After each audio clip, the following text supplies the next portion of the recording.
Good morning, good afternoon, good evening, good vibes, good energy, good people. It's your boy Mickey Fenty, aka Mickey Made It. If you're new to this channel, you know what to do to this channel. Subscribe right now. Also, if you want to support my brand, it's inspiredbydreams.shop. Okay, today this episode is very important. The reason why I'm making this episode for you guys, this conversation surrounds Black-owned businesses, and it's way deeper than we think. And the reason why I want to give you some kind of understanding of this whole situation, this video is going to help a lot of you guys out with how you go forward with your business in these next years to come, and what type of business to choose that you'll be successful at. And one of the reasons why I say that is you're going to see a lot of us in like media, I feel, because a lot of people, they are entertained by our destruction. And that's the reason why you'll be more pushed towards the media, where you can probably destroy people and their names, whereas opening a business might be a little bit more trickier, and it's a little more dynamics to that because of a lot of things. So we're going to break it all down in these conversations. This one is very deep.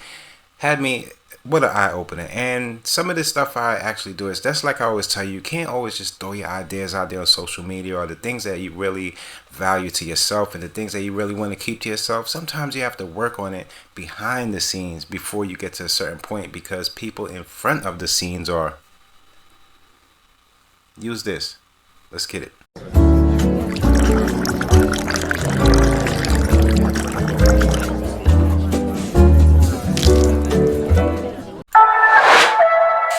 Mickey made it. Mickey made it. What you made, Mickey? Mickey made it. Salute, Mickey. Grand rising to you. Mickey made it. What's up, man? Salute.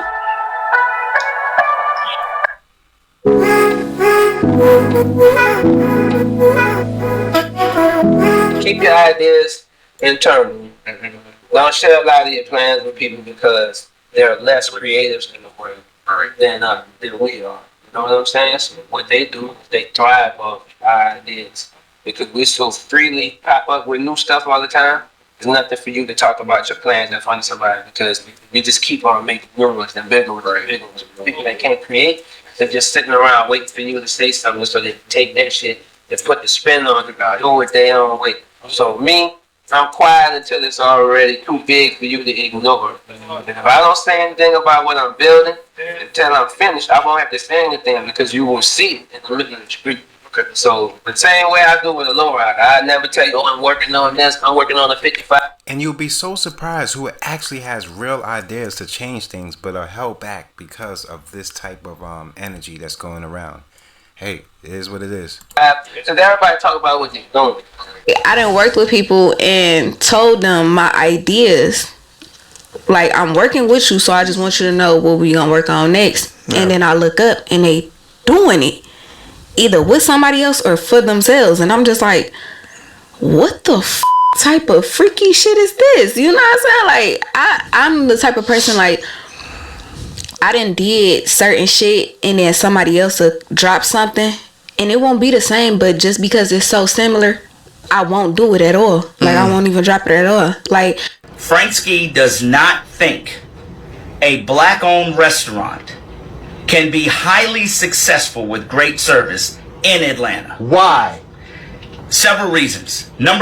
Reason number one, you cannot open a restaurant without you being the owner and your people that are on your high level, without having the education of what to do. Yeah. So many restaurants are open up because people have a dream. Oh, I can cook, so I'm going to open a restaurant. Right.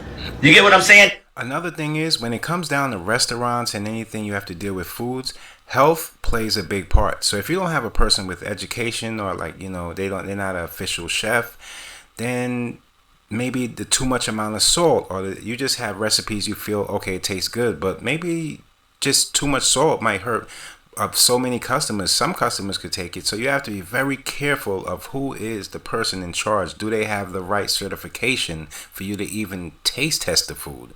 That doesn't make you a great restaurant operator. You don't have the education. Did you go to culinary school? Did you go to business school? No. Because a restaurant is a business. Right. It ain't a fun place. It's a business. and certain business laws apply. Number two, Atlanta has a very low quality talent pool when it comes to people working in restaurants. Oh, wow. Okay? And good black restaurant workers, good black folk that are like A-level, ain't gonna work for a black restaurant. Oh. So it leaves black restaurants with a talent pool that is mediocre. And you wonder why the service is bad, because these black restaurants can't get good people. Black people not standing on business. Y'all not standing on business. Because y'all said that in 2025, y'all was going to support black-owned businesses. Y'all said y'all was going to do that. All up until this year, y'all was complaining, black creators was complaining that they don't get the same opportunities, they don't get to do brand ambassadors. Y'all complain, oh, I don't have enough followers, I don't have this, I don't have that. What about this page? You know what I'm saying? This is Mezzanine Collection, Mezzanine Clothing Brand, and it's black owned. Matter of fact, it's black owned by a female. That makes it even better. So, literally, all y'all gotta do is support me. I'm not even asking y'all to buy nothing, but y'all said that y'all would support. I'm holding y'all accountable.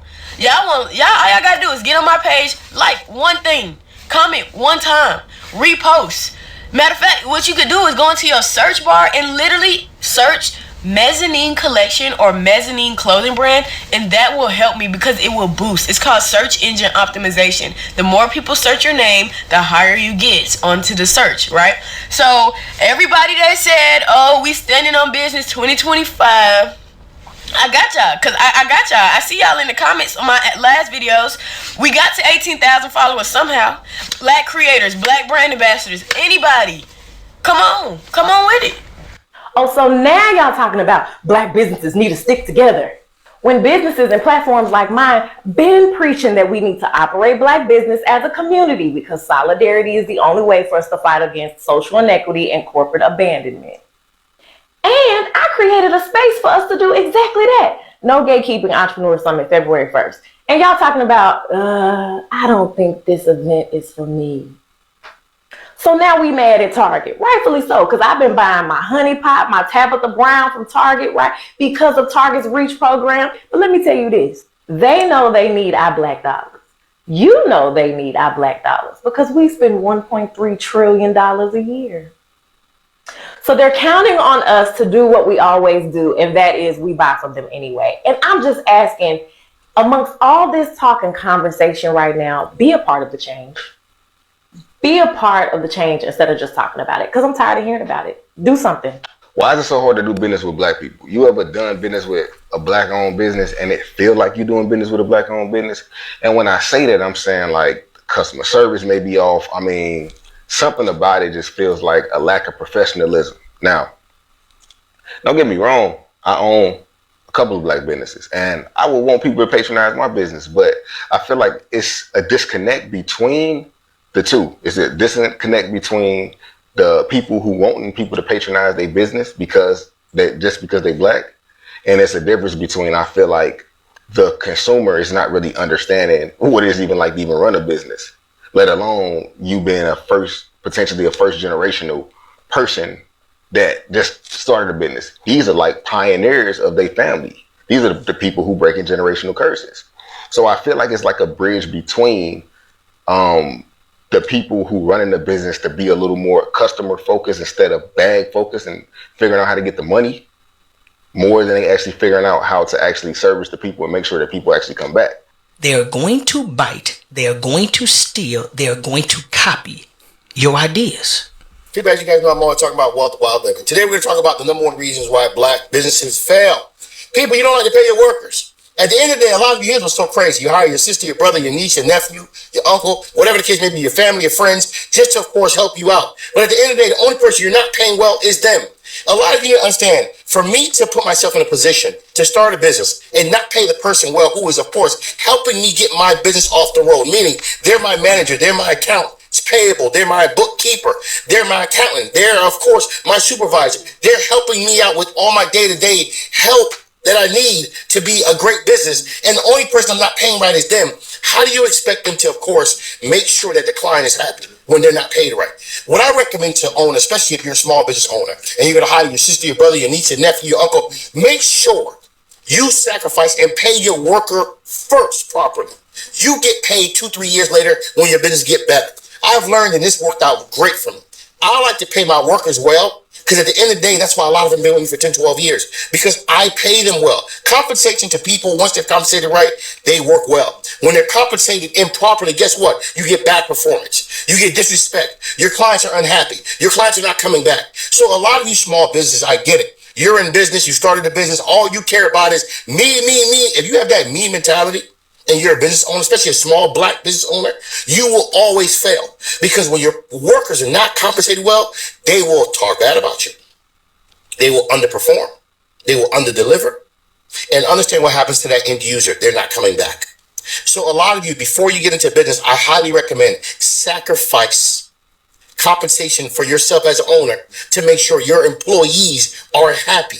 And as long as you do that, you will see proper success long term. I remember I had a towing truck, one of my businesses I had. And my business wasn't even properly making money. All I cared about was making sure my bills could get paid of my business and making sure my driver is properly paid. And guess what? My towing truck was doing well. People are like, well, Bobby, how come you're not getting paid well? It's okay. It's not about me. It's about me building a proper business long term. And I've learned when you understand your employee is the asset and you pay them well, your business will go long term and create you a lot of wealth. MentorMe.com. Remember, your employees is an asset, not a liability. MentorMe.com. Yo, no offense, but if you continue to put black-owned business or black-owned this or whatever in front of your business, I ain't supporting your shit. I'm gonna be honest. Just be a fuck business owner, because half you motherfuckers that put black-owned in front of shit are some of the most disrespectful and hateful of your own kind type of motherfuckers. Y'all stingy as hell. Y'all don't do shit for y'all communities or for anybody in your family or anything. So I'm just over that. Like, if you need to use that to attract clientele, that probably means that you shouldn't be in business, because you probably aren't meant to attract people. And you also know that black people have the spending power. We have the spending power. Don't nobody spend more money than black people. Everybody else is stingy with their money. Black people aren't stingy. We buy things that we want. That's what we do. This is also another reason why we lack generational wealth, because we're always spending our money. And let's be real, putting black-owned business is putting that in front of your business is almost like a diss towards black people, isn't it? It's almost like we're not a standard. We don't come standard for business or anything, for professionalism.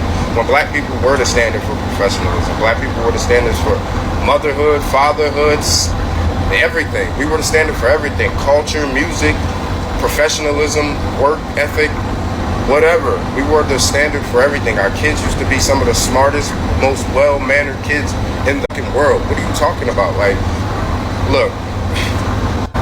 And again, not to mention, some of y'all are so rude to your own kind. Y'all don't like your own kind. You really don't. You try to separate yourself from us, but you want us to spend our money there. You're no better than the Chinese people that set up shop in our hoods and then want to watch us when we walk in the store acting like we stealing. Get the f*** out of our neighborhood then. But on some real shit though, like, I'm not supporting anybody that gotta put black owned in front of their business. Just be a business owner and just be professional. That's all you gotta do. Your work ethic, your work, your creativity, how you present your business will do the rest. But if you have to use black owned as a promotion, then I'm not supporting you, because you're probably not even, you don't give a fuck about black people. And that, I just know that. We should all learn this from BLM and everything else and previous black-owned businesses. Like, we should all learn this. And then y'all be super high priced. Like, y'all tax the shit out of y'all own people. Like, it's crazy. Like,